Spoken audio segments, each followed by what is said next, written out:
In 1968, Stanford University professor Paul Ehrlich released a defining book of his career titled The Population Bomb. The book argued that overpopulation would cause mass famine and starvation. Ehrlich advocated for population control as the solution.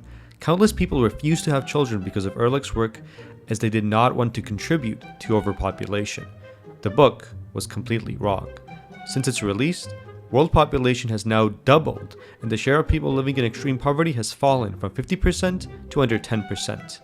Ehrlich's book did immense damage, but it was not the first of its kind. His reasoning was based on a 200-year-old mistake referred to as the Malthusian Fallacy, created by, you guessed it, a guy named Malthus. Malthus is one of the first serious economists in history and had the fortune of being completely correct right up until the point at which he wrote his magnum opus, titled An Essay on the Principle of Population.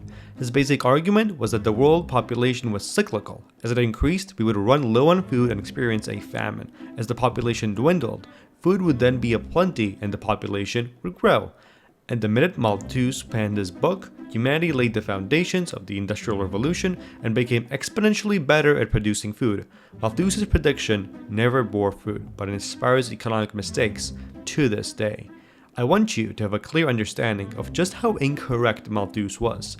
As he wrote his book, world population was shy of 8 billion, and world per capita GDP was probably under $600.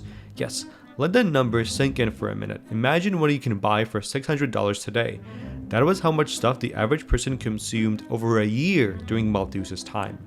And today, per capita GDP on the planet is closer to $13,000, more than a 20-fold increase in our well-being, despite the population rising 8-fold to 8 billion. Yeah, things are clearly not as Malthus and Paul Ehrlich predicted. And this is the point at which I hear you yelling at me from your computer screen about how overpopulation will destroy the planet because of climate change and how we just won't be able to fit on Earth. So let's debunk both of these claims. First of all, we're never going to have a problem of fitting on the Earth. Let's just take a random spread out country as an example, say the Netherlands. The Netherlands has a population density of 522 people per square kilometer. If the Earth were to live like the Dutch, we'd have 70 billion people on the planet. And if we were to live like Tokyo, we would be able to fit 800 billion people on this planet. Either way, we're not running out of space anytime soon. But what about food, and what about climate change? Well, here's the thing. More economic growth and more people need not mean more carbon emissions and exacerbating climate change.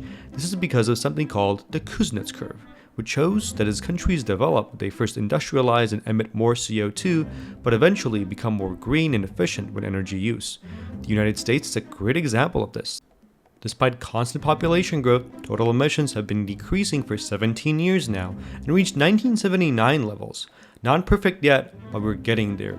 So now let me tell you about the real problem. The real problem is not overpopulation, it's underpopulation. If you take a look at population projections across the planet, you'll notice something strange. Most projections expect the world population to keep rising this century, peak at around 10 billion, and then start declining.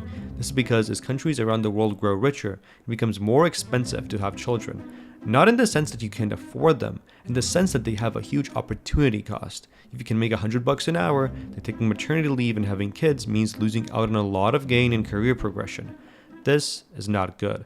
The truth of the matter is that we need more people, not less. People generate ideas which drive innovation and technological progress. The more people you have, the more Einsteins and John von Neumanns you generate, and the more research you create. This is what truly matters. The Industrial Revolution happened because of humanity creating ingenious ways to produce goods on a massive scale. We now have economic growth as carbon emissions decline because humanity has figured out how to build electric cars and substitute clean energy for coal. Furthermore, countries that have tried to experiment with reducing their population are now facing huge issues. China is a prime example of this, where the one-child policy has led to a situation where every fifth person is not working age and unable to contribute. The country's economic growth faces major hurdles because of this. So I leave you now with a message of both calm and worry. You can be calm as we will not overfill the planet, but you must worry if our numbers ever dwindle. This video was made possible with help from the University of Georgia, bringing quality education to Georgia and beyond.